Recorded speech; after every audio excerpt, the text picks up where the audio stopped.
Hello, hello, hello, and welcome, bienvenue to another ukulele live jam with me, Matt Stead. It's time for Kanikapila Mondays, woo, and all that. Hope you're all doing very well, and you're getting ready for Christmas. It's the 1st of December now, so we're into Advent, aren't we? So we can start getting really excited and get all Christmassy. But hold off, we're not quite there yet on Learn Ukulele with Matt. We're nearly there. So tonight we're going to look at an old Kanikapila, a classic Kanikapila from a couple of years ago. And I was talking to Karen and Indrani and Barbara about kind of doing a repeat, a classic Kanikapila. And as soon as I mentioned it, the first one that came up was Laurel Canyon. So that's what we're going to do tonight. If you don't know, Laurel Canyon was basically, it's a valley road in the outskirts of Los Angeles. And it's where a lot of the singer-songwriters of the 1960s lived, particularly from about 1965 to 1970.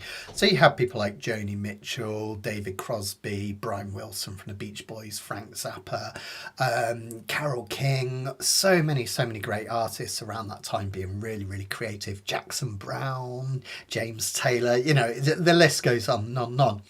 So we're going to look at some of my favourite musicians from that era and from that area. So we're going to kind of dig into that tonight, which is going to be fun.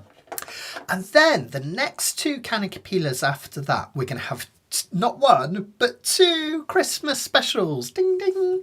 So our first Christmas special is going to be the week after next, because next Monday I'm not around here. I'll be at the Christmas ukulele retreat, being organiser and host and everything.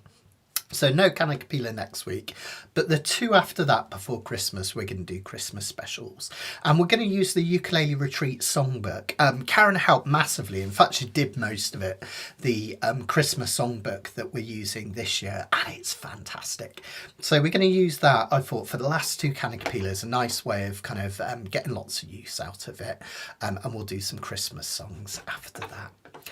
Talking of Christmas, I said we were nearly there. This Wednesday we've got our first of two Christmas specials for my fortnightly workshop. So the first one we're looking at is a beautiful arrangement. You might have seen me do it in my recent live concert. Christmas Time Is Here, that beautiful Vince Guaraldi tune from A Charlie Brown Christmas. So I'm going to teach you how to play it. You'll get the full sheets with the chord melody on, finger style and chords. And I'll teach you how to play that this Wednesday. Remember, if you can't make it, you can join in. You can watch a replay anytime after that, and they're all archived on the website. Couple of other things. I hate being all selly, you know that, guys, but I have to do this, otherwise I get told off. Just kidding. It's the last day to take advantage of my Black Friday offer, so a whopping 30% off. And just think, join up now, just a small payment, and that will last you the whole year. You've got ukulele mayhem and fun for the whole of the year. 10 sequential courses, fortnightly workshops, all the gubbins, 30% off. So come and join. That's going to end midnight tonight UK time. So US peeps, if you want to do it today, it's UK time midnight. So do it soon, basically, and you'll be fine. Right, let's bring a few people on. I've also got loads of exciting stuff to tell you about for next year. It's going to be a mad year, and I'm so excited for it. So I'll tell you all about that in a break, because I know you guys are probably desperate to get on and do some playing. I certainly am. Hi everyone, I hope you're all doing fantastically well.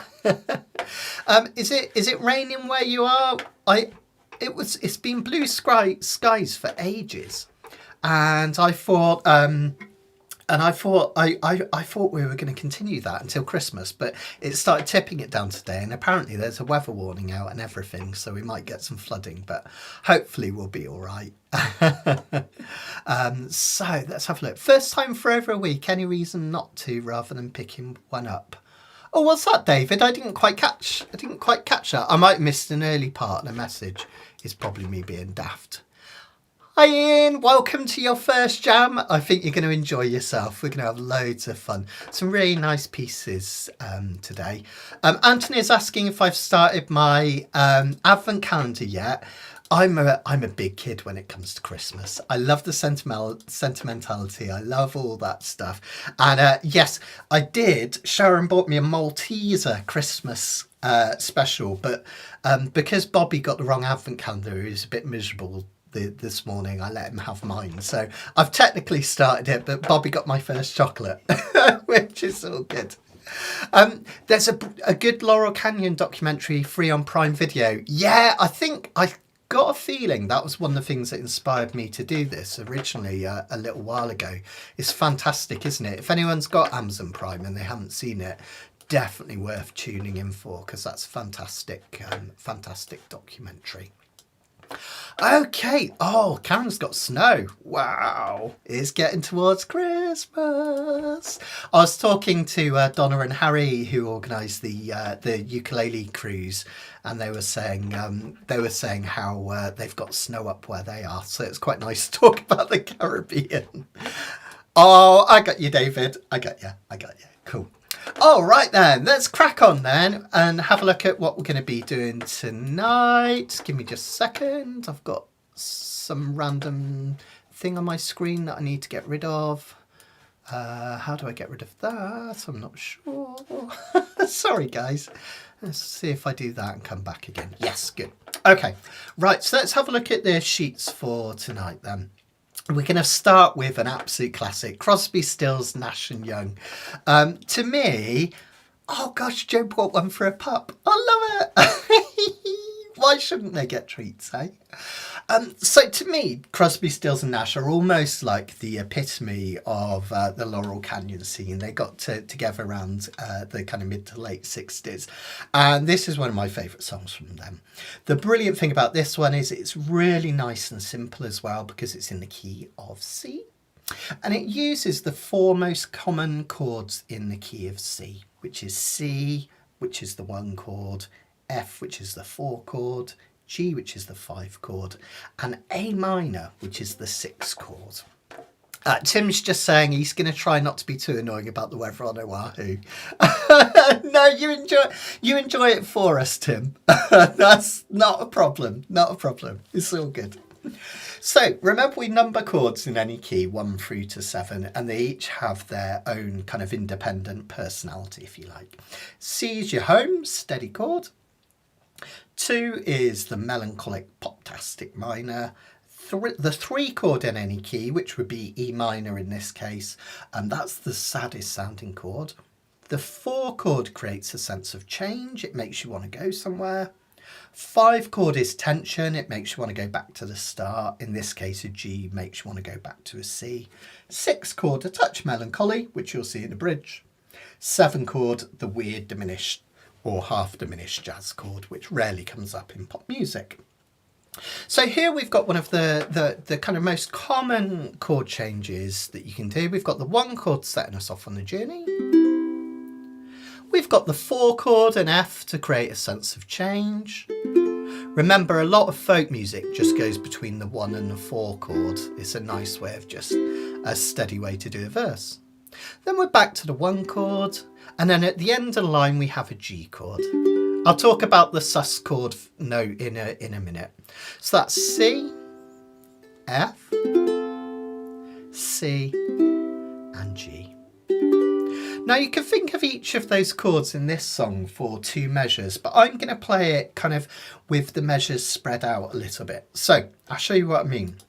We're going to count this as 1, 2, 3, 4. 1, 2, 3, 4. 1, 2, 3, 4. 1, 2, 3, 4. How cool is that, right? Nice and simple, really nice, steady, easy one to start with, which is fantastic. Leslie's saying she is so old that she partied in Laurel Canyon with Iron Butterfly. You know, Leslie, I'm so jealous of your youth. I think I was born in the wrong decade. I loved the 80s and 90s, but wow, to be a child of the 60s, that's so cool. Okay, so that's our basic chords. Now, in terms of the pattern for this one, I'm going to show you how to do a calypso, classic strum. But remember, if you find it difficult, you can just do down strums. 1, 2, 3, 4. Or you could even do twice as many. 1 and 2 and 3 and 4 and 1 and 2. And that's the beauty of these Kanikapilas, right? There's something for everyone. You don't have to do everything that I do, but if you want to, that's totally cool, of course.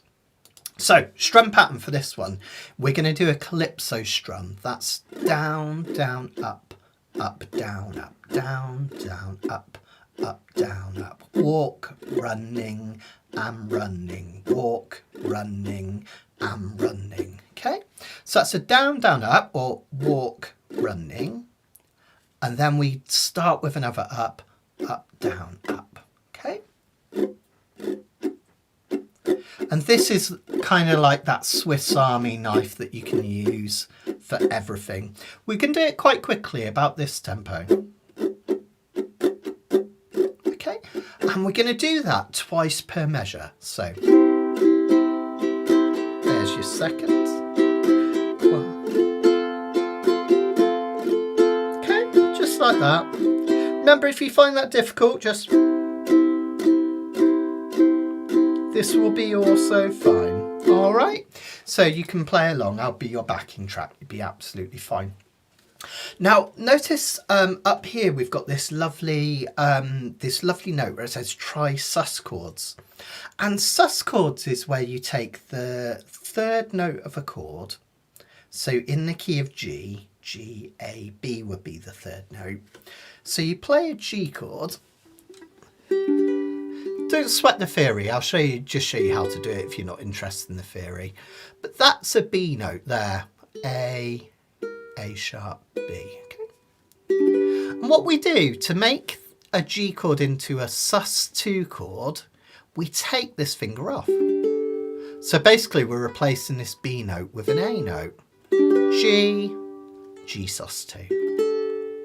And what we can do to turn it into a sus4 is we go the other way. We put a little finger on this C note, third fret of the A string. You can leave all the others where they are, and that's a G sus4.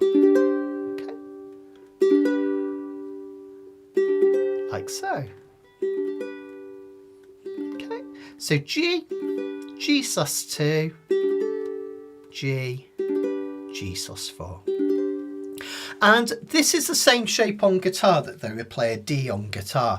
And a lot of musicians use this. It's a really, really common thing to happen. So what I do when I get to that G chord at the end, I'll just add whatever I fancy, really. One of the sus chords like this. C.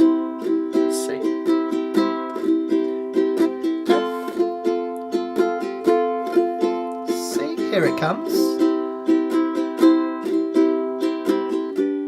Add the little finger. See how it just kind of creates a little bit of drama at the end. Joni Mitchell used to do this a lot as well, and we're going to do this in the next one as well, which should be nice. Karen saying there's a German ukulele site where they have an advent calendar in video form. When you click on the screen, a video of a member playing a Christmas song pops up. That's such a nice idea. I might steal that for next year. I like that, Karen. That's a really lovely idea. Sorry, just tuning up ever so quickly. That sounds fantastic. And Anthony is saying mince pies are his downfall. Me too, Anthony. I've already started on our mince pies. Even though it's only the 1st of December. The Cadbury's celebrations came out today as well, so it was a bit naughty, but it's all good, isn't it? Okay. So that's the G sus if you want to add it. So really simple chords there. And then if we look at the chorus, it's very similar chords again, okay? Or the bridge. The bridge is almost like another word for a chorus. This time we're differentiating them. It's like it's 3 sections. I'll show you in a sec. But we've got a C chord. Then we go to the F, just like we did in the intro and the verse and everything, which takes you back to the 1 chord. And then this time, instead of having the 5 chord, we have the 6 chord, A minor. And that creates a little bit of melancholy, which is lovely in the chorus. We call it the 6 chord because if we count up from C, C, D, E, F, G, A minor. A minor is the sixth chord in the key of A. And that, as I say, introduces just a touch of sadness. Then we've got half a measure of F, half a measure of G. We're back to C. I'm so sorry, I should have used a different ukulele. I changed the strings on this one today and they haven't settled in yet. Sorry guys, maybe a sec. I'll just tune up ever so quickly and then we'll crack on. Okay. Just have a little practice of that chorus whilst I'm tuning. Okay, right, there we go. So let's try a verse and a bridge so we can, a verse, chorus and a bridge so you can have a look. So the verses will sound like this. You who are on the road must have a code that you can live by, and so become yourself, because the past is just a goodbye. Notice that the chorus is exactly the same, so let's skip that and let's try a bridge. Don't you ever ask them why, if they told you you would cry, so just look at them and sigh. Half an F, half a G, and know they love you. Really nice, simple chords, but beautiful song, isn't it? Gorgeous, gorgeous. Notice we're doing the new Kanikapila, where we've got both the traditional way of doing it, where you can see the chord progressions, but we've also got the lyrics and the chords as well, if it helps anyone, because people learn differently, right? And we've got the chord boxes here as well to help. Now, if you want to, you could also do a bit of soloing. What we're going to do is after the first bridge, so we're going to do it after the first left-hand side of the page, if that makes sense. We're going to do a little bit of soloing. And notice we've got the chord diagram to help here. It's stolen from the brilliant scales and reference book that Karen helpfully put together. And notice that you can do all of your dots along the A string. Yeah, share that link, Heiko. Sorry, I'm probably mispronouncing that, but yeah, share that link, please do. And then up to 10. So the pentatonic scale that we're going to use, the A minor, is all your dots on the A string. So you can use any of those. Then you can also use any of the dots on the E string. Just remember not to hit the 7th fret. We go up to the 8th fret because that's a C. And the 10th. And you can even go way up there on that string as well. And we talked last week a little bit about looking at those little rectangles. So notice if we just concentrate on the bottom two strings towards the floor, we've got open E and then G, open A and C. So there's a little rectangle that you can play around with. You'll notice there's another rectangle really high up, up here at 10 and 12 that you can play around with. And we've got a funny rectangle here where we can play the 5th to the 7th and the 5th to the 8th. It's almost like a parallelogram, a rectangle that's been flattened, right? And the brilliant thing is you can hit any of those notes in any order and they'll basically sound really nice. Let me just put my speaker on and I'll do a little example for you. Here we go. So it could sound like this. I won't play a million notes a minute. I'll just give you an idea.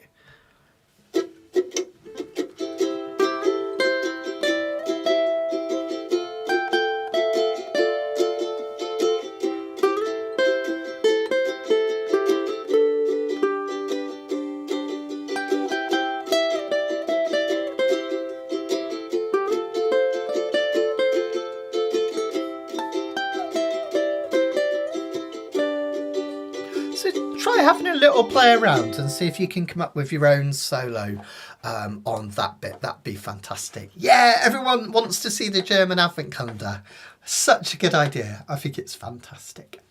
Okay, should we give this first one a go then, guys? Let's give it a try from the top. Let me just get my lyrics up so I can see what I'm doing. Yeah, there we go. Okay, fantastic. Here we go. Oh, and if you, I noticed I made a little note to tell you as well, but I forgot to say this one's on the first two Crosby, Stills and Nash albums. The one that I like is off Deja Vu, the one that they did after Neil Young had joined the band, which is fantastic. And it features Jerry Garcia playing slide guitar. Jerry Garcia is the guy from the Grateful Dead and was another person that used to hang around Laurel Canyon all the time back in the 60s. All right, let's give this a go, guys. Here we go. 1, 2, 1, 2, 3, 4, C. And F. And C. And G.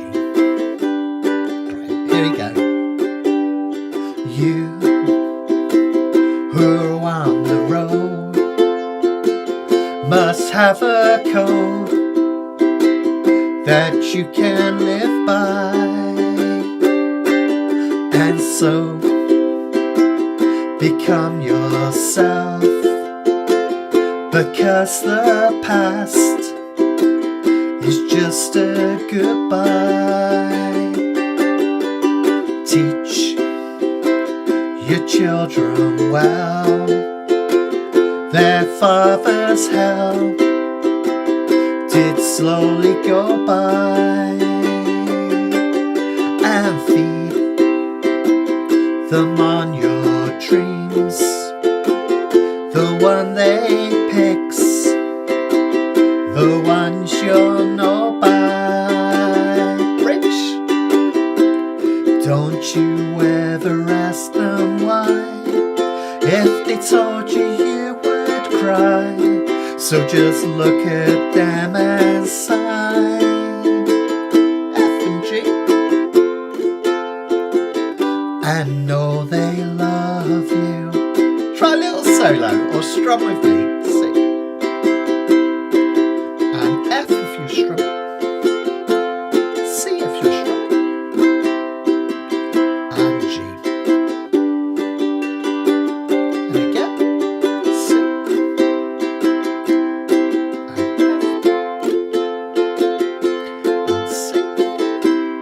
Now everyone back in, and we're going to do the right hand side of the page. Here we go. You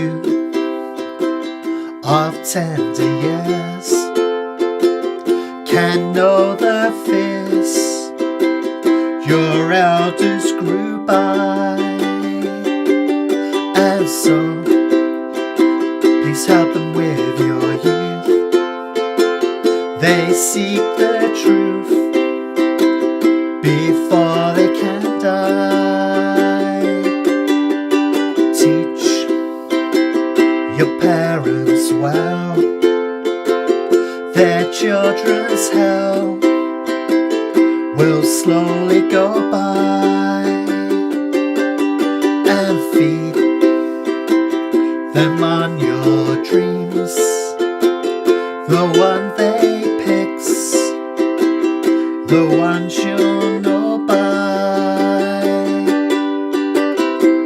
Don't you ever ask them why, if they told you you would cry. So just look at them and sigh. F and G. And know they love you. Well done, everyone. That's a lovely song, isn't it? So that one was actually written by Graham Nash. Excuse me, slurp. Who was from the Hollies. And he wrote it whilst he was still with the Hollies, but then he joined Crosby and Stills, I was going to say CSN, in 1967, I think it was, and eventually recorded this song with them. It works beautifully with the beautiful harmonies that you get from Stephen Stills and David Crosby as well, which is really lovely. I just recently got a live Crosby, Stills, Nash and Young live at the Fillmore. Such a nice album. So many brilliant songs on it. It's just incredible. Okay, so let's have a look at probably my favourite musician from this era and this place, Joni Mitchell. In fact, she's possibly one of my favourite musicians of all time. I just love her stuff. So this one was actually a relatively early song for her in terms of her career, and originally it was covered. It was sung by Judy Collins, so she gave it away. And it was inspired by a trip. She was on an aeroplane and she was reading a book by Soul Bellow. I don't know if anyone's ever read it. She was kind of looking at the clouds from above and thinking about how they looked so different from below. Rain Kiss is a book, by the way, if you're interested. So that kind of inspired her to write this song. It's a beautiful song in the key of G. Thanks, Pam. Thank you. Yeah, that's a great album, isn't it? It's so good, so good.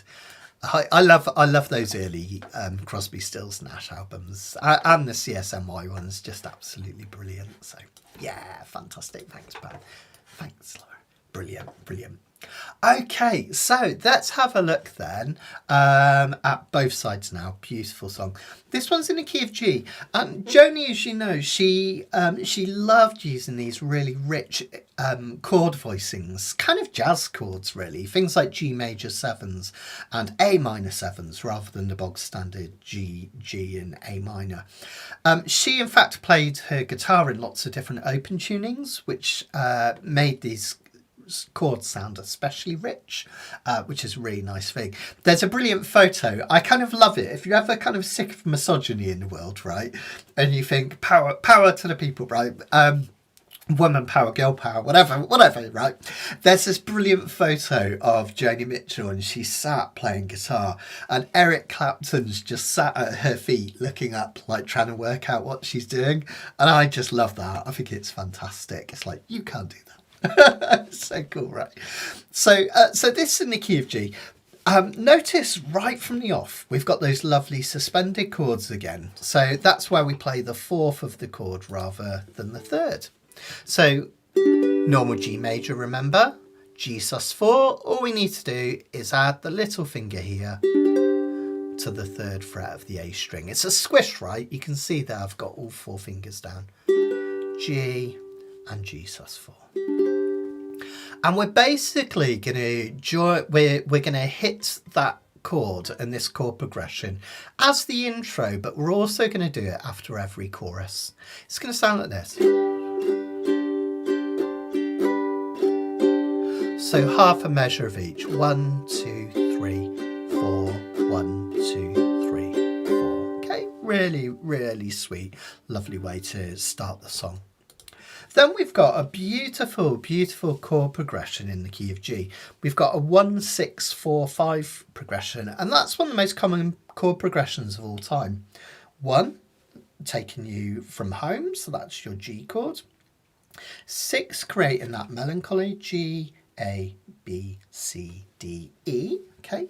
Oh, it should say 1, 2, 4, 5, shouldn't it? Of course, we're in the key of G, so that's A minor should say the 2 chord. I've had a bit of a daft moment there. Well, I did years ago and I didn't correct it now apparently, but yeah, that should say the 2 chord. Sorry guys. And then you've got 4, which is that classic 4 chord coming up again. Now because we're in the key of G, that's the C. You can literally just count your hands. G, A, B, C. So that C is the 4 chord, creates a sense of movement. So the opening will start like this. We've got this G chord. Then we go to the A minor. I like to use my first finger because it just moves up so beautifully from that C, from the G, sorry, down to the C chord. And then we're back home again at 1. Okay, let's try that. So G, A minor, C, and G. Fantastic. Okay, really beautiful, right? Then the next bit, we basically replace the 2 chord by doing the G chord as a major 7th. A G major 7th, basically we just add this F sharp note to the chord. That's the 7th note in the key of G. Don't sweat it through too much if you don't want to, but we've got G, just flatten for that G major 7. If you want the chord diagram, look, it's on the next page, so you've got it down the bottom there. We just flatten, okay? C chord and back to G. Okay. Next line, G, C's nice and easy. A minor for a whole measure, so you're going to hang on to that one a bit longer. A minor 7, easy peasy lemon squeezy, just take all your fingers off. And then we go back to the 5 chord, that D chord, okay? So remember, every time you see that A minor, if we're being really anal, I got that wrong, and our hands up, it should say 2 chord, but yeah, it's all cool, right? We're all good friends. Pam's reminiscing about her teen years with these songs. Love it, love it. And David said Nash joined CSN and went straight into Woodstock. Isn't that amazing? I love the videos from Woodstock with CSN, David, where you got the 3 of them performing. It's just so raw, but so beautifully done with those harmonies. It's just amazing, isn't it? Absolutely fantastic. Ian said, really enjoyed that last one and got the hang of the calypso strum too. Managed to keep up without thinking up, down, up, down. Yeah, big win. That's absolutely fantastic, Ian. Well done, mate. That's brilliant, brilliant. Okay, now this one we're gonna actually do something that I'm quite passionate about. You know what? With strum patterns, sometimes I get a bit fed up if we do the same strum pattern all the way through the piece. So what we're actually going to do is whenever there's 2 chords in a measure, which is most of the song, you're going to do this really simple strum pattern. You're going to go down, down, up, okay? Like that. Walk, running. So if I do the start of that verse, it'll sound like this. Walk, running, walk, running, walk, running, walk, running, walk, running.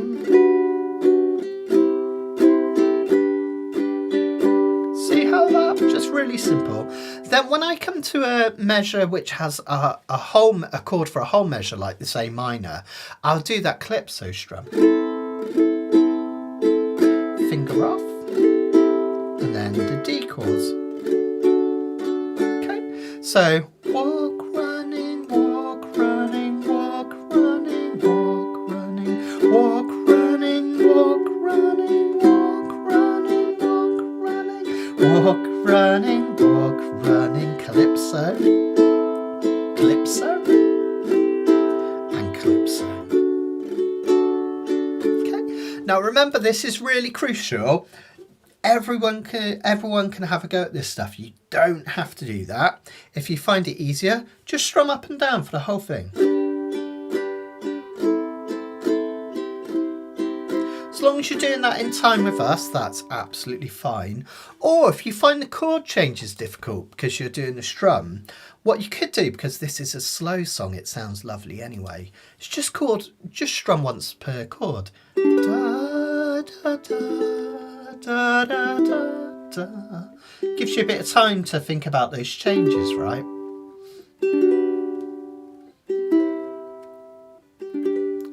So you don't have to make it overcomplicated. Just keep it simple. What does it say? Keep it simple, stupid. Kiss, isn't it? Okay, so what was the other? But let's have a look at the chorus. So chorus is relatively simple. It does have one tricky chord, but I'm going to show you an alternative to it in a minute. Now, notice that the chorus mostly is just changing between the 4 chords C and the 5 and the 1 chord G. So you do G for a measure, and then you just do 2 of each, C to G, C to G.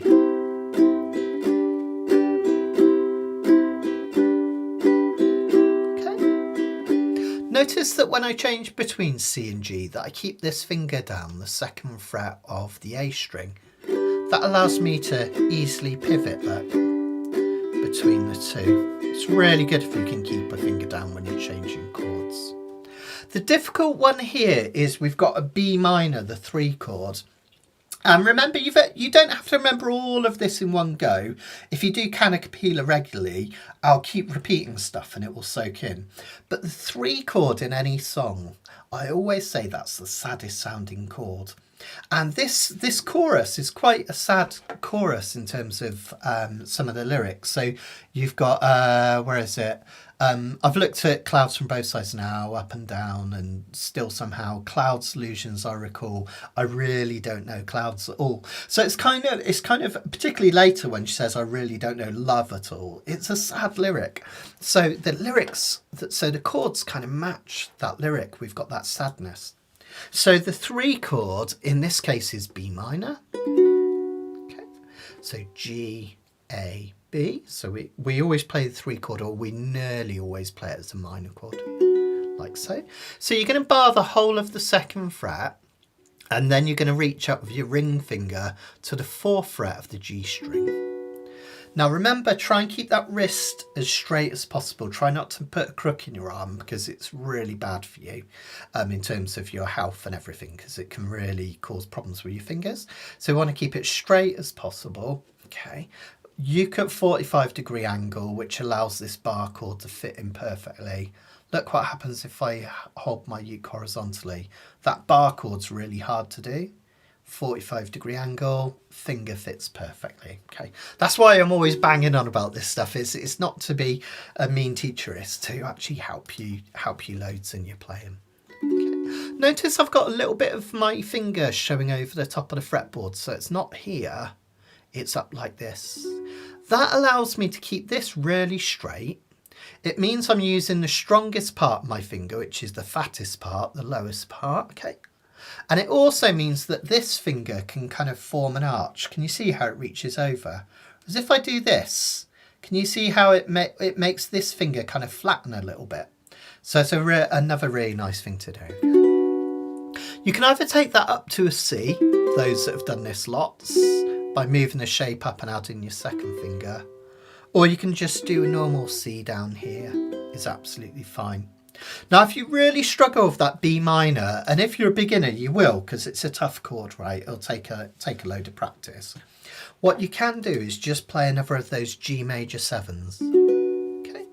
You can even hit the G string. It won't sound quite the same because it won't have this B note, but it's close enough to approximate it, all right? So if you really struggle with that B minor, just do this instead, okay? That will work. And then C. And then in easy N, you've got the 1 chord, 4 chord, and the 5 chord at the end, which is D. And remember, at the end of every chorus, we're going to do that little interlude I showed you at the start, which is really, really sweet and really lovely. Aren't those gorgeous chords? Such a great song, this one. Joni Mitchell was just amazing songwriter. She did a lovely version of this later on in life, didn't she, where she has an orchestra backing her, which is really nice. But I still prefer the original one. Okay, sorry guys, doing that tuning up thing again. Okay, so let's give it a go. Oh, if you want to, you can do a little solo on this one as well. We're going to do the solo, if I just bring it up. Where are we going to squeeze this one in? Ah, there it is. The instrumental up here comes after the 2nd chorus up here. Okay, so it's like verse, verse, chorus, verse, verse, chorus, verse, verse, chorus. Pretty much the same thing over and over. But we've got that little instrumental. It's the same as the verses. Okay, now on this page, notice you've got these diagrams to help. This is the G major pentatonic and the E minor pentatonic. They both contain the same notes, the G minor pentatonic and the E minor. It's just the G major starts from G and the E minor starts from E. So G major, if you want to have a go at solo, you don't have to, but if you want to, starts at the 7th fret way up here of the C string. Then we go up to this A note here. We come back to that 7th, and then notice we got this nice little rectangle. We got the 10th, the 7th for the A string, and the 10th here. So that little rectangle is really great because even if you forget these two notes, you can solo a lot just using these notes down the bottom. You can also use the E minor pentatonic that starts from the 4th fret of the C string, goes up to the 7th. And then we've got our dots again, look, we've got 5-7 and 5-7 on this one, which again is another little rectangle. And there's loads that you can do with just those rectangles. I'll show you, if I just play the 2 rectangles, I've got this one here. Notice these are all dots, and this one here. You can put a whole solo together just using those. Let's see if I can get my backing track up and I'll show you what I mean. Okay, here it is. That one there. Okay, here we go.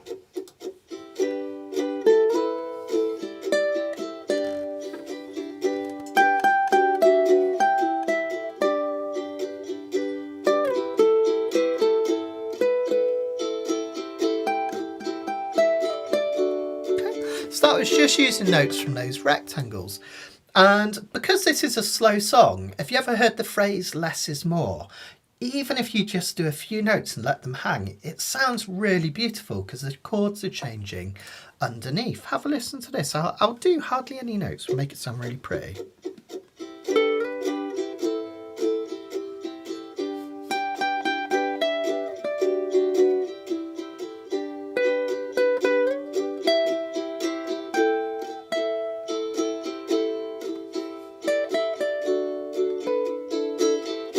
So you don't have to go like totally mad, as I always say. Just a few notes here and there. Have a little go at soloing on this one because it's so satisfying once you've got it.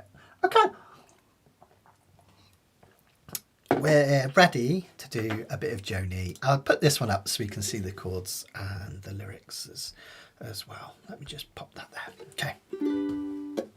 Sorry guys. This is going to drive everyone mad. I'm so sorry. I'm doing a little set at the retreat, so I'm trying to bed this ukulele in. Okay, here we go, from the top. So remember your G and G sus4. You go 1, 2, 3, 4. Let's do that a couple of times. Here we go with the first verse. Bosom flows of angel hair, ice cream castles in the air, and feather canyons everywhere. I've looked at clouds that way, but now they only block the sun. They rain and snow on everyone. So many things I would have done, but clouds got in my way. I've looked at clouds from both sides now, from up and down, and still somehow it's clouds illusions I recall. I really don't know clouds at all. Moons and Junes and Ferris wheels, dizzy dancing where you feel, and every fairy tale comes real. I've looked at love that way, but now it's just another show. You leave them laughing when you go, and if you care, don't let them know. Don't give yourself away. Chorus. I've looked at love from both sides now, from give and take, and still somehow it's clouds illusions I recall. I really don't know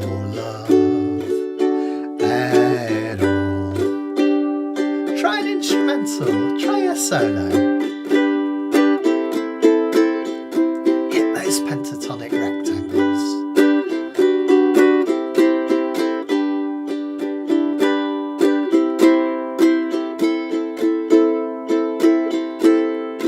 Okay, last verse, chorus.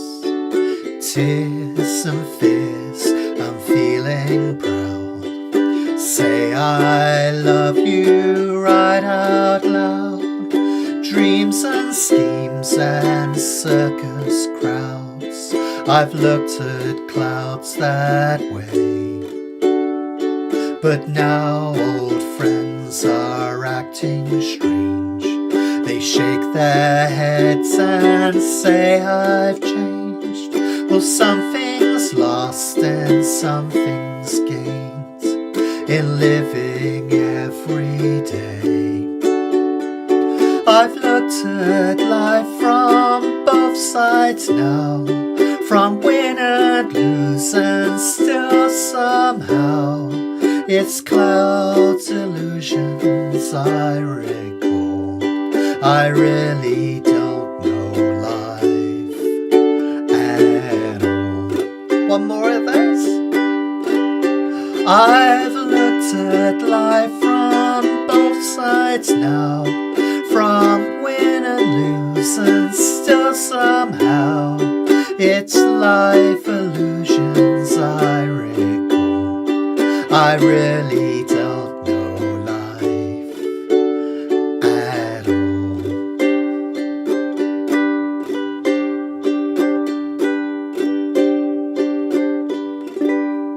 There we go. Fantastic. Beautiful, beautiful song. Joni Mitchell sings it better than I ever could. It's a little bit low for me, but hopefully you enjoyed that and you got something from that. Beautiful, beautiful tune. If you struggle with those chord changes, it's totally understandable because they come thick and fast. And there's some quite tricky ones in there. But, you know, everything's a learning experience. So even if you just picked up a couple of things from that, like the G major 7th chord, which is beautiful, fantastic. That's all we need, right? That's all we need. Now, we're at halfway. So I promised I was going to tease you with a couple of things that are happening next year, which is going to be really, really exciting. For me personally and the stuff that I organise, it's going to be completely nuts, but in a really, really exciting way. It's going to be so much. So we've got the Ukulele Festival of Great Britain returning. That's going to be in the middle of August next year. And I'm also going to run, sequentially to that, I'm going to run a forest ukulele retreat in the summer. Excuse me. I think that might have already sold out, but there might be a couple of spaces available. Just let me know and I'll look at it for you if you're interested. So that's already like super, super exciting. Well, excuse me, there's more. At the start of April, in fact, for my birthday, so if you want to come and celebrate my birthday with me, I won't tell you which one it is. It starts with a 4. That's all I'll tell you. And that's going to be at the start of April, 6th to the 10th of April, I think it is. I've been asked to teach at the Sore Fingers retreat. It's a retreat that I've loved for years. A lot of my students have been taught by various teachers. And it tends to be like an old time or bluegrass retreat, but we can do a little bit of everything, you know, it'll be fine. And it's really immersive. So you actually stay on site. You can stay off site and travelling, but you can stay on site. And there's lessons all day. There's jamming in the evenings, all sorts of stuff. And you'll get tons of tutoring from me personally. So rather than like my retreats where we swap it about with the teachers, you'll get just me for a few days. That might be somebody's worst nightmare. It might be really great. So that's if you're interested, let me know, because we're trying to build up the numbers. I think they've got 4 people down already, but it needs 15 at least to go ahead. That shouldn't be a problem. I'm really excited about it. But let me know if you express an interest. Let me know, because I can pass it on to John and we'll get everything set in stone. Details of that one will be coming soon, but I'll let you know. We've also got the Spanish ukulele retreat with Matt Parkin, a great friend of mine and a lovely, lovely chap. And I'm going to be teaching with him out in Spain. That's going to be the 22nd to the 26th of May. All this will be on my website, all right? So all the details will be there before Christmas. So if you're interested and you're booking your holidays next year, you can do it. So 22nd to the 26th of May, we're going to go to the beautiful Spanish village of Gaucin in the heart of Andalusia, and we're going to have 3 teachers, Matt himself, myself, and we're also going to have Percy Copley, who is a fantastic teacher who also teaches at Sore Fingers, funnily enough. It's a small world, right? So that's Spain, which is going to be super exciting. The Sore Fingers one I mentioned is going to be in my neck of the woods. It's in Gloucestershire in the Cotswolds. A beautiful location. Buckland Down, as I think Peter is saying, so you know. What else was I going to tell you about? That's the main things that are happening next year. Oh, there is one more thing, but you have to keep this stum right, because I haven't totally firmed it up yet. But I'm also going to do a Beatles adventure at some point next year, which I'm really excited about. I'm going to take a group of you up to Liverpool. We're going to do all the sites, right? We're going to do Matthew Street. We're going to do the Cavern. I'm trying to negotiate at the moment where we can actually get you to go to the Cavern and play on the stage where Paul McCartney has stood. How cool is that, right? And then we're going to do the Albert Dock, the Beatles Museum. We'll go to Penny Lane, Strawberry Fields, all that stuff. And we'll strum our ukuleles and have an amazing time. So that's all in the offing at the moment. I'm talking to various kind of tourist organisations to get that sorted, but I'll let you know about that soon. So next year is going to be mad. It's like the year of ukulele. We're going to go absolutely nuts. So hopefully you guys will enjoy that. Karen, we've obviously got the Caribbean cruise as well in the US, but as of yet, I haven't got anything for the Canada or the US. But you know, ask me, guys. I'll come and play. So if you want me over there, nag your local festivals and ukulele clubs, and we'll see what we can sort out. So yeah, exactly, Steve. How cool would that be, right? Indrani, I think there's an airport in Liverpool, isn't there? I've made that really small again. I had this problem the other day, didn't I? Let me see if I can sort that out. How do I make it bigger? There we go. I think there's an airport actually at Liverpool that would be perfect. Or if you mean the Cotswold one, you can, as I think Peter was saying, yeah, it's Peter, isn't it? Sorry, Peter. You can fly into Bristol for that one as well. There we go. Just sorting out these comments so that I can see them all on screen. There we go. Fantastic. Oh no, it's Leslie who was saying about Bristol, yeah. But I think Liverpool actually has an airport. You might be able to fly there direct from Germany, which would be fantastic. Yeah, exactly, Karen. You need to do some nagging for me. Be my ambassador, guys, and say he's really good, honest. And maybe I'll be able to come up and teach there. That would be fantastic. So all sorts of exciting things happening next year. I just wanted to give you a sneak preview. Back to this week though, don't forget this Wednesday we've got an online special. Christmas time is here, where we've got our very special chord melody, beautiful Vince Guaraldi tune from Charlie Brown's Christmas. So do join me for that if you can. Excuse me, cold coffee a second. One day I'm actually going to get to the bottom of one of those coffees. They're freezing cold by the end. Do you know what, Leslie? I was chuffed to do Sore Fingers because, you know, I love bluegrass and old time music. So I was chuffed to bits with that. But if I ever got to play a shokin, I would be so happy. I've always wanted to go to Appalachia and teach over there. That'd just be absolutely amazing. But one day. Keep nagging them, Leslie. You never know. Thank you. Okay, right. Let's have a look with our third song for tonight. We're going to do a beautiful song by the Byrds, Turn, Turn, Turn.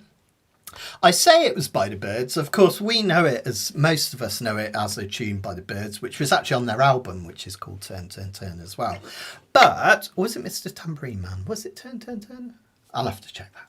But it was originally a Pete Seeger song, and he took the first few verses from I can never say it. Is it Ecclesiastes? I'm probably saying that horribly wrong, and I'll get struck down or something.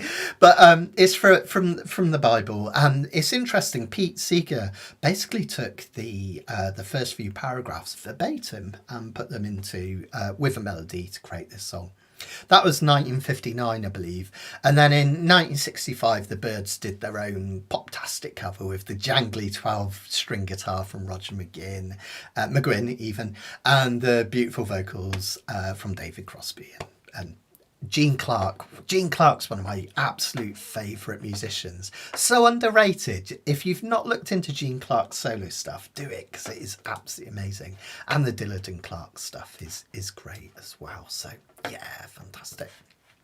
Oh, I know. I wish you could all come to everything, but I'm the same. You know, it's I wouldn't be able to do everything if it wasn't for the fact that I'm teaching at it. So I totally understand. But we'll get you to some of the events. That would be good.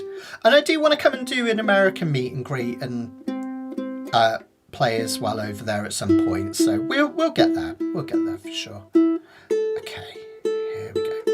All right then, so let's have a look at what's happening in this one. So this one, we're back to the key of C, the people's key, no sharps and flats to worry about, which is really cool. And let's have a look at the pattern for this one. So this one, we've got those 1, 4 and 5 chords coming up again, C, F and G, C being 1, D, E, F being 4, G being 5. Remember, 1 chord setting you off on a journey, F chord, a sense of change, but nothing too drastic. 5 chord tension, which makes you want to go to the start. And you notice that 5 chord, the G chord, tends to come at the end of what we call a cadence, the end of a little section, if you like. Oh, I know. I still play the National Lottery and stuff, Karen. Every time I think, oh, dream. Genuinely, if I ever won the lottery, you'd think that I'd just like give up work and just go, you know, just have some peace and quiet. But honestly, if I won the lottery, I would get us all together somewhere. Maybe fly us all out to Hawaii. That'd be amazing, wouldn't it? We could all have a massive fun fest out there. Anyway. That's enough of my dreams. Okay, so we've got C setting us off on the journey. 4 chord, bit of change. Then we've got that 3 chord creating that slight sadness. Remember that 3 chord? I call it the sad chord in any key. And then we've got the 5. Okay, so 1, 4, 3, 5. Next one exactly the same. 1, 4, 3, 5. Then we go to the 4 chord for a change. Back home to 1. Then we've got one of the most famous chord progressions of all time, used tons in jazz music, a 2-5-1. So that means the 2 chord in the key of C, that's D, and we play it as a minor, D minor. That leads you beautifully into a G, 5 chord, and that creates the tension that makes you want to go back to the 1 chord. So 2, 5, 1 at the end beautifully. Okay, try and see if you can remember that chord progression, that at the bottom there, that F, C, D minor, G and C, because it happens at the end of the chorus, at the end of the verse as well. Okay. So if we put that together, it will sound like this. I'm just going to do a walk, running for each of these chords like we did in the last song. Walk, running, walk, running, walk, running, walk, running. And you can either keep that going, or when you get to the chorus, you can go back to that calypso strum, the Swiss Army knife strum. Down, down, up, down, up, down, down, up, down, up. Or remember, you can just do up and down, or just down, whatever works for you. But let me do one chorus so you get the idea of how it sounds. 1, 2, 3, 4. C, F, E minor, G, C, F, E minor, G, F, C, D minor, G, and then finally you get the rest of the C chord at the end. Okay, it's easy chords, but it's not easy to do because they change really quickly, but great practice. Again, if you struggle keeping up with that, just do one strum per chord. Just gives you a bit of time to kind of get your fingers and your mind ready to get in place for the next chord. Okay, that'll be absolutely fine, which is really, really lovely. I know, totally, right? Totally. Okay, so that's the chords to the verse. Now at the end it says try adding the sus notes again, because you've got a one chord and it could do with filling up a little bit because it's got two measures. So let's have a look at that just briefly, just a little bit of music theory. So here's our normal C chord. The notes that make up that C chord are C, E, G, and then we have another C.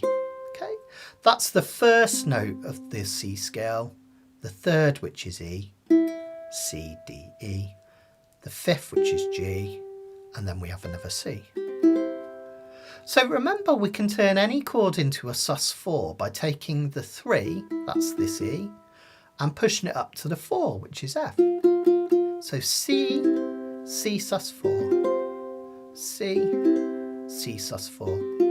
Now this is really useful. You can use this in any song where you rest on C for a while. You can do this. Isn't that lovely? That's what I'm going to do at the end. I'm going to do I'm going to do off, on, off, like that, okay? Just like that, okay? So that will make the chorus sound like this.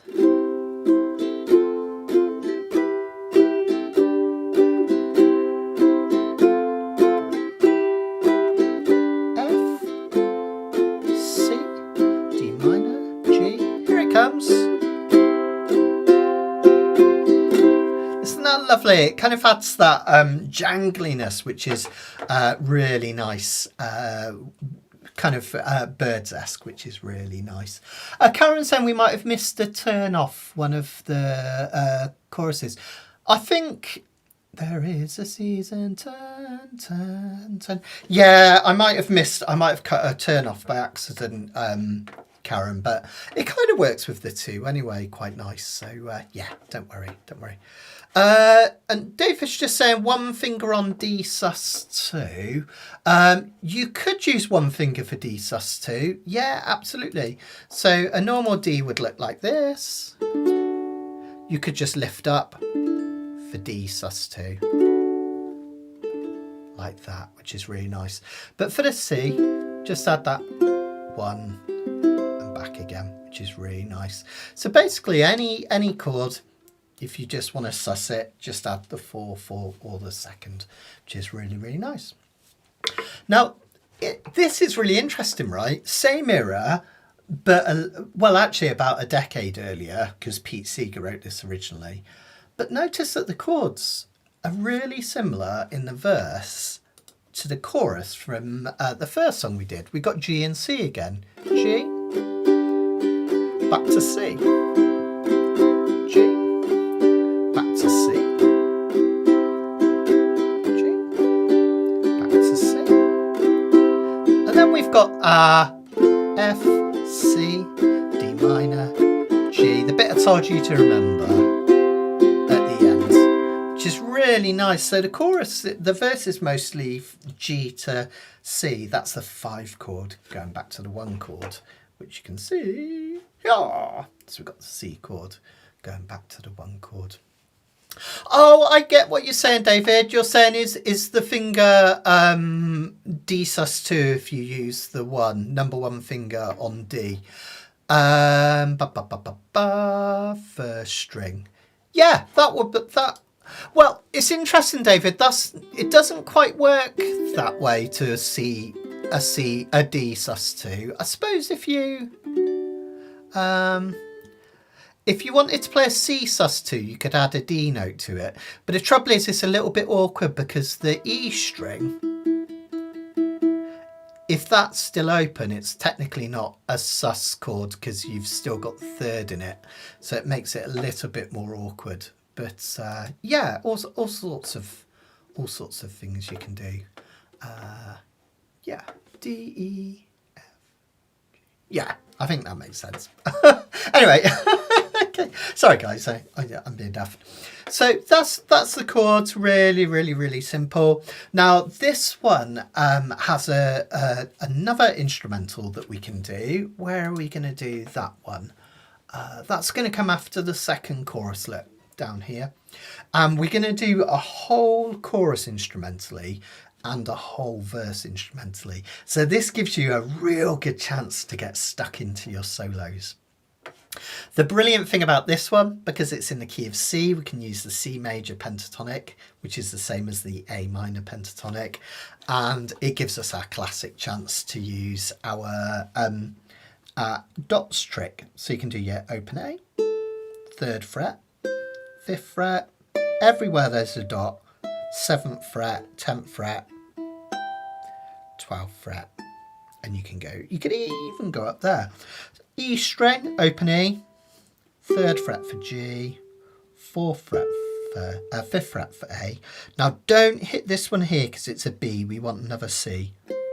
But other than that, you can hit all your dots again. How cool is that? So look for those little rectangles, 0, 3, 0, 3.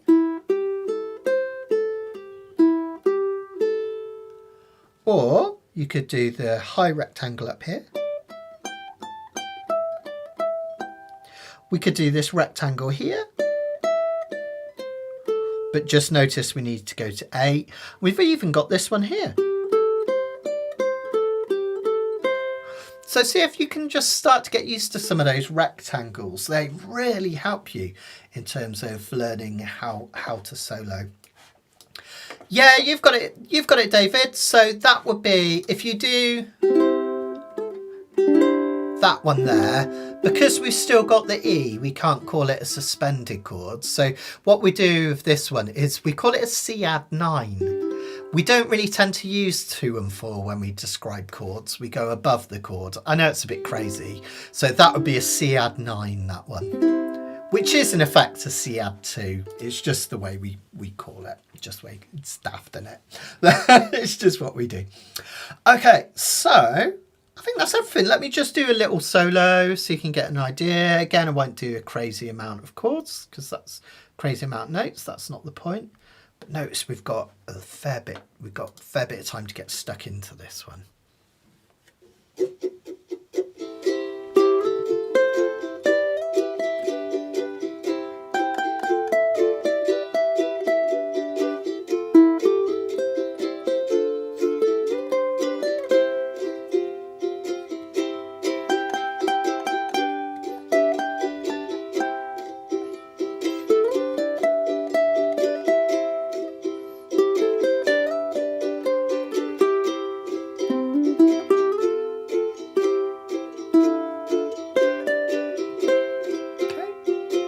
So you got loads of time in that bit to get stuck into a bit of a solo if you fancy the challenge.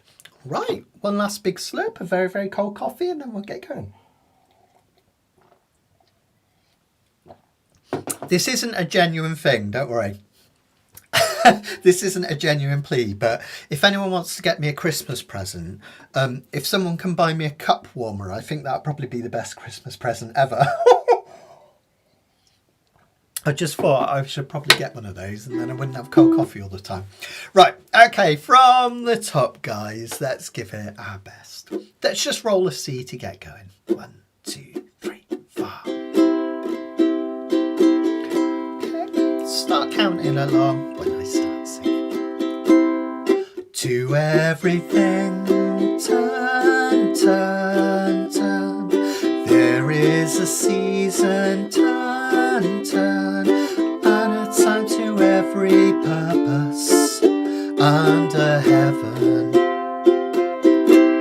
A time to be born, a time to die, a time to plant, a time to reap, a time to kill, a time to heal, a time to laugh, a time to weep. To everything turn, turn, turn. There is a season, turn, turn. A time to every purpose under heaven. Never less. A time to build up, a time to break down, a time to dance, a time to mourn, a time to cast away stones, a time to gather stones together.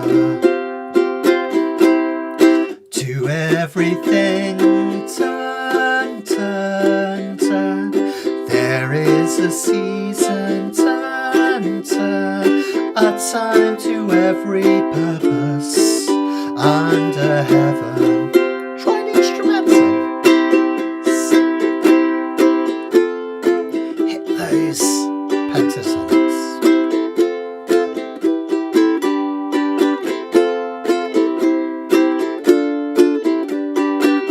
Keep it going whilst we do an instrumental verse.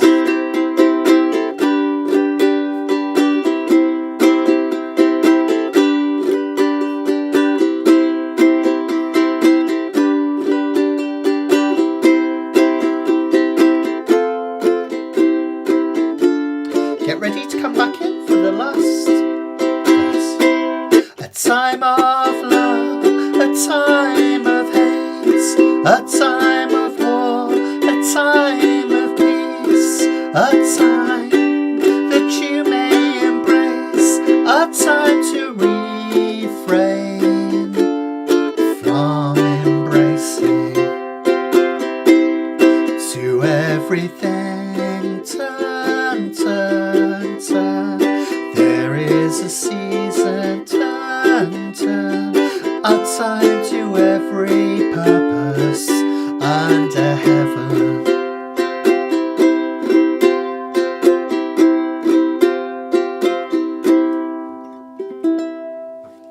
Yeah, fantastic.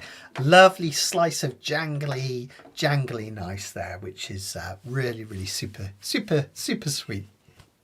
Fantastic. Okay, so let's have a look at our last song. It's gone quickly tonight. This is a beaut, and I'm a massive fan of Carole King. I think she was a fantastic songwriter. She was a bit of a genius, I think, in terms of putting chords together and melodies. She was well known in the early 60s for working with her husband, who became her husband, Jerry Goffin. So eventually they divorced, sadly, and she remarried. So you might have heard of Goffin and King. They were kind of classic songwriters from that Tin Pan Alley era, when there were loads and loads of songs coming out of the Brill building. And this one was actually originally written for the Shirelles by Goffin and King in 1960, or it might be 1961. One or the other. And it's a beautiful, it's quite simple, but really pop-tastic when the Shirelles sing it. Then when Carole King did Tapestry in 1971, which is, she had a couple of albums out before that, but Tapestry is the one where, in my opinion, it all just came together perfectly. Largely piano driven, absolutely beautiful songwriting, just quite raw as well, with herself and some friends on bass and guitar. James Taylor played guitar for her for a while, famously. And that album is just unbelievably good, right? Tapestry is just amazing. It just has a sound right from the first song to the last one. And she recorded a really nice kind of mellow version of this song on there, which I think is almost like the definitive version. It's really, really beautiful. And the song is relatively simple in terms of the chords. There's just a couple of things that make it really stand out. It's really beautiful. The first is the fact that we have an E7 rather than an E minor. Now, again, you don't have to remember this all the time. Just think about every time you do Kanikapila, you'll pick up a couple of things that stick in your brain, right? So in any major key, the second, the third and the sixth chords are minors. They're just like the natural chords that come up. Think of it if you're a painter and you had a palette and you're going to paint a picture. These would be all the different types of paints that you would use to create that picture. Maybe you blend them and mix them and stuff like that. I think a lot in colours. I think of major chords like primary colours, and then I think of like sevenths as adding like a touch of purple to them to make them a bit more psychedelic and stuff like that. I think of minor chords as like greys and browns and things, and then I think of minor sevenths of adding like white to them. Anyway, it's just the way I think anyway. But I completely forgot where I was. Yeah, so in any key, the second, the third and the sixth are minors. Now, sometimes what musicians will do is rather than playing the third as a minor in E minor, they'll play it as a seventh in E seventh. And seventh chords, otherwise known as dominant seventh chords, they create a bit more tension. And they feel like they really want to resolve somewhere.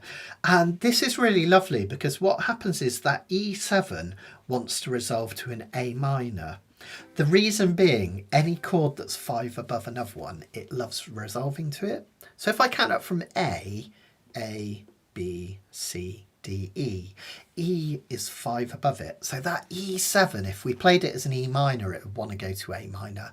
But if we play it as an E7, it wants to go there strongly. It sounds great. We often call it like the 5 of the chord. So this could be the 5 of the 6th chord. Again, don't sweat theory, right? It'll be absolutely fine. I didn't know Brian Ferry did this one, Anthony. Me and my wife, Sharon, I think would be on your side with this one, Anthony. But we always have an argument whenever it comes up, whether John Lennon's "Jealous Guy" is the best or Brian Ferry's version of it. So I'll have to look up this one as well, and then we can argue about that, which is all good.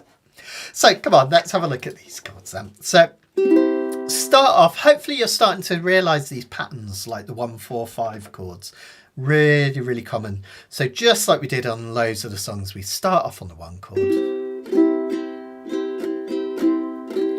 We go to the 4 chord for a bit of change. And then the tension of the 5 chord at the end of the line asks a question that makes you want to go back to the 1 chord in the next line. So have a little play of that whilst I tune up for the 118th time. Sorry, guys. Okay. Funny enough, I once watched a documentary of James Taylor. I think it was James Taylor. And he was tuning up and he said, when you think how long it took to chop down the tree, and then how long it took the luthier to make the instrument, and then how long it took to get to me, the tuning up's nothing, right? So, classic. Oh, I didn't know that. Pleasant Valley Sunday. That is cool. That is really, really cool. Again, another brilliant song, right? Absolutely amazing. So Anthony's saying Brian Ferry's version. Anthony's a massive Roxy Music fan, so he would say that. So, sorry. Now I'm tuned up. Let's go back. So the second line starts the same way. We've got another C chord. Now this time we go straight to the tension of that 5 chord. And we go to it as a G7, which gives it a slightly different flavour, more unresolved. Then look at this. Notice the E7, the one that I was talking about. You've only got to move 1 finger. It works beautifully from the G7 because there's only 1 note different. That goes to a lovely A minor. Now, if you find this too difficult, this G at the end of this measure, just leave it out, all right? You don't leave it out. You don't have to do it, but if you want to do it, this is the timing, okay? So the first A minor, we've got a whole measure, 1, 2, 3, 4. Then the second measure of A minor, this one here, you count to 3 on A minor, 1, 2, 3. And that G chord at the end, you just hit on 4 just for one beat. I'll show you what I mean. I'll go from that E7 to A minor. 1, 2, 3, 4. 1, 2, 3, 4. So it's just a little, it's almost like a little punctuation mark at the end. 1, 2, 3, 4. 1, 2, 3. G. Back to a normal F. 5 chords as expected. And then the C chord. All right. Notice that this G here, we only play it on the first verse. And that's interesting because it shows its function. When we end that line, will you still love me tomorrow? It feels finished, doesn't it? But if we add this sneaky G on the end,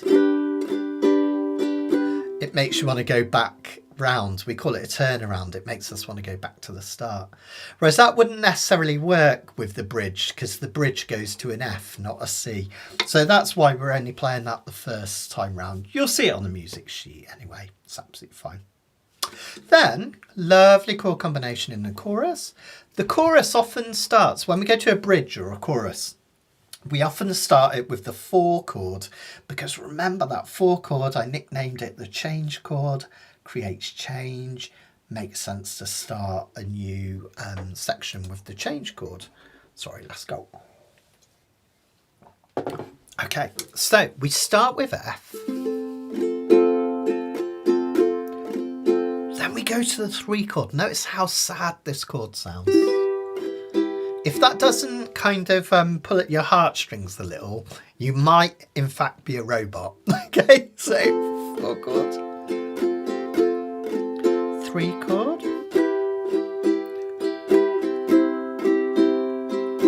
Then we've got a more simple F, G and C. Just a classic 4-5-1. Third line down, you've got F. We've got that E minor for 2 measures. Then we've got a 6. The 2 chord is a D. The reason that works is that it's 5 above the G that follows. And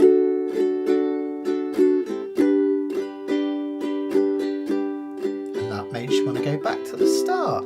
So really clever songwriting. It sounds simple, but there's quite a lot going on there, which is really, really, really beautiful. You can always tell that songwriters are doing something a little unusual when you get chords that don't belong. So like that D would normally be a D minor in the key of C, because remember I said the 2nd and 3rd are minors. So whenever you see that, you know that a songwriter is probably doing something clever, like a little 5-1 progression or something. Okay, right, now this one, if you want to do a solo, you guessed it, we're in the key of C, so you should be getting used to this one now. You can use the A minor or C minor to solo on this one. Now this one's a kind of a sad song, it's lilting, it's slow. Really, really do just a few notes on this and it will sound superb, right? You hardly have to do anything, I'll show you, okay, for the solo. So.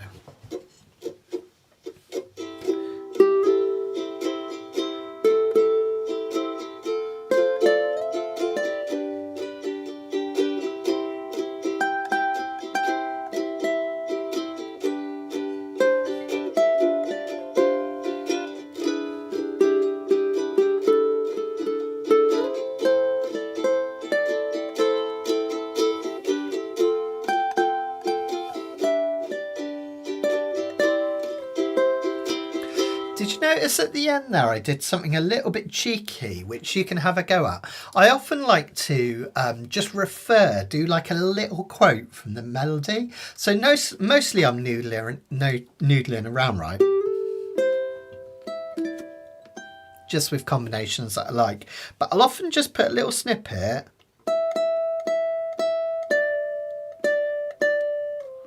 Of the original melody. Will you still love... sorry. Will you still love me tomorrow?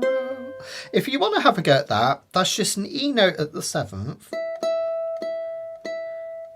a D note at the 5th, going back to the 3rd, a C note, so coming back to the tonic. All right, so putting those little quotes in is a really nice thing to do when you're doing a melody. Something, because some of you have been doing Kanikapila for a while, something to like have a little go at. Give yourself a little test, which should be nice. Let's just say, I believe the last word in the bridge should be sun to rhyme with one. Let me check that bridge. It's the morning sun. Ah, that would make sense. Yeah. I wonder why I put star in there. Morning star. That would make more sense. Let's sing it as sun then. That does make sense. Okay, right. Unless Carole King changed it for Tapestry. I'm going to have to go and listen to it now. I'll put the record on when we're finished. Okay, let's give it a go. Last song.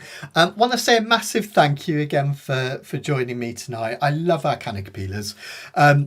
Just remember, we've got no Kanikapila next week. But I'm hoping to have some live broadcast from the retreat. I'm not going to do all of everyone's set because it's not fair on the artists. It's a bit of pressure. And also it just means I'm stood there with a camera like this the whole time. But I'll try and get snippets, all right? So I'll get some live songs that I can show you and I'll share them on Facebook. And I'll also try and get you a little bit of video from the welcome night as well, which will be the Monday night, which would be when we normally have Kanikapila. But we'll do it. We'll be back to normal Kanikapila the week after, and then remember we're going to have 2 Christmas Kapilas. I'll send you the Christmas songbook from the retreat so you can join in. Thanks again to Karen for all her help with the Christmas songbook. It's fantastic, which you'll see soon. Okay, right, let's give it a go. Stay cool, everyone. I'll stick around at the end, just see if there's any questions and just remind you about a couple of things happening soon. Okay, here we go. Let's just roll a C to get us going. I'm just going to do that classic calypso strum again on this one.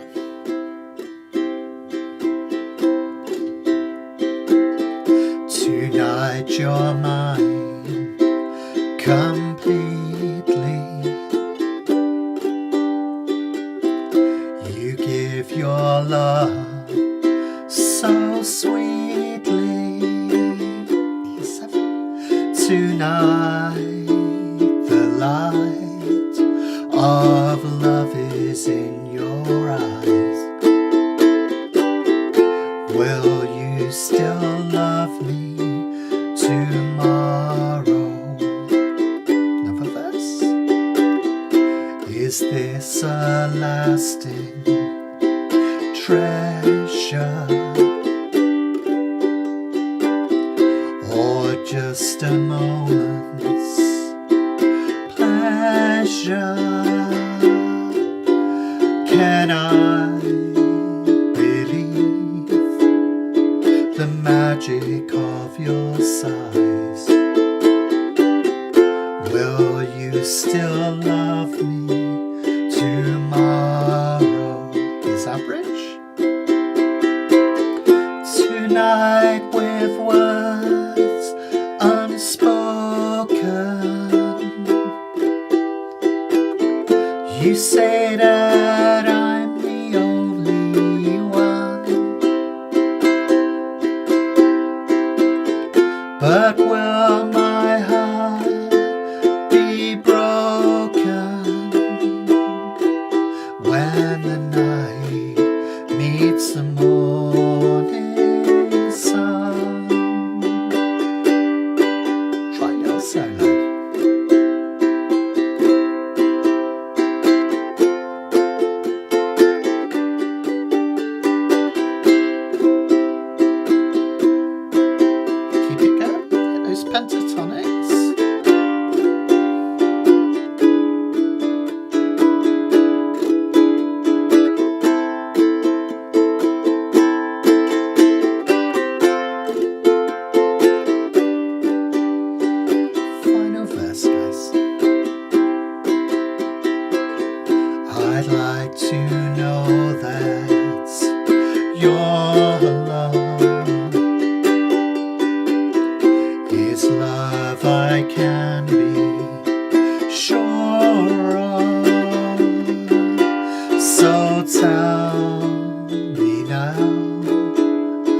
'cause I won't ask again. Will you still love me tomorrow? Will you still love me tomorrow? Will you still love me? I can see now. Tomorrow.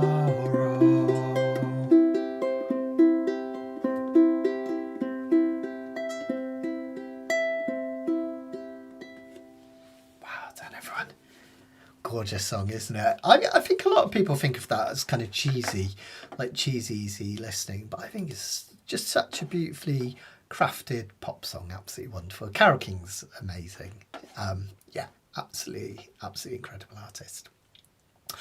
Okay, well that's our lot for tonight. Remember, if you can, do join me this Wednesday, where we're going to have our first of not one but two Christmas lessons. We're going to do Christmas Time Is Here. That's a lovely finger style arrangement. I don't think I can remember it off the top of my head, but it's got this lovely... No, apparently I can't remember it. That's it.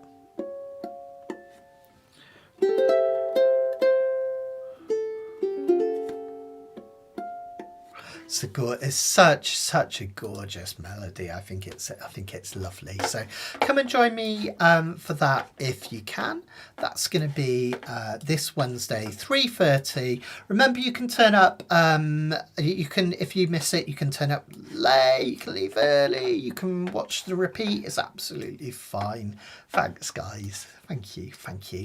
So that's going to be this Wednesday. We'll get our Christmas on for the first time this year. I love Christmas, so we're gonna lap it up this year. We're gonna do 2 live lessons, and we're gonna do 2 Kanikapilas, which should be great. Don't forget, if you're not a member of the website and you want hundreds of these lessons, I've got 10 courses with hours and hours and hours of lessons in each one, and also hundreds and hundreds of arrangements. You can send me video submissions, all that good stuff. 30% off. It's your bargain, innit? So if you're not signed up, it's a really good chance to join us. Existing members, you've probably seen the email, but there's a couple of freebies for you as well. So if you check your email, or if you go into the members area of the website, you'll see a little page called Thanks. And on there, I've given you a free version of my my theory book. So, reference book. So it has all your scales, all your chords up the fretboard, how to read music, loads of good stuff, and that's completely for free. A little gift to all my existing members, because I'm so grateful for all your support over the years. And also, I did a live concert last week. Thanks to everyone that joined me. It was really, really nice. I really enjoyed it, actually. And I'm going to do a few more live concerts next year, totally for free. I'll just play a few songs for you. You can come and join in. We might even have a little open mic session at one time. If you missed that concert, you can watch that back anytime as well. It's still on YouTube and on my website and stuff, so go and find that if you haven't already. And then don't forget, next year is the year of ukulele, 2026. I can't believe we're at 2026. That's mad. 2026, we're going to have Ukulele Festival of Great Britain. We're going to have Summer Forest Ukulele Retreat. We're going to have a Christmas Ukulele Retreat. We're going to have a Spanish retreat out in Andalusia in May. We're going to go up to Liverpool and have a Beatles Magical Mystery Tour. We're going to have Sore Fingers in April, and we've got the Caribbean Cruise in February. It is going to be mad, but it's going to be exciting. So come and join me for as much of that as you can, which would be fantastic. Oh, I missed loads of your comments. Sorry, guys. You're very welcome. Very welcome, guys. Much appreciated. Heartfelt and not cheesy. Yeah, I agree. Thanks, Steve. Thanks, Derek. Thank you. Thanks, Pam. Who does not enjoy cheese anyway? Exactly. It's soon going to be Christmas, isn't it? We're going to have tummies full of cheese. and pickled onions and bubble and squeak and all that nice stuff. It's going to be amazing. Christmas dinner. No roast turkey for us. We're vegetarian, but we will have a pretend roast turkey and all the veg. So that's good. Don't worry, Ian. Every step is a step along the road. Remember, every marathon starts with the first few steps. So you got this. You got this. Every time you pick up something new, that's absolutely fantastic. Okay, guys, I'm going to love and leave you. I'll see you Wednesday afternoon. If not, I'll see you guys again after the retreat for Kanikapila and all the fun Christmas stuff. Tons of stuff in December, so stay tuned and I'll be back very soon. Much love, everyone. And I'm going to whisper it. Merry Christmas.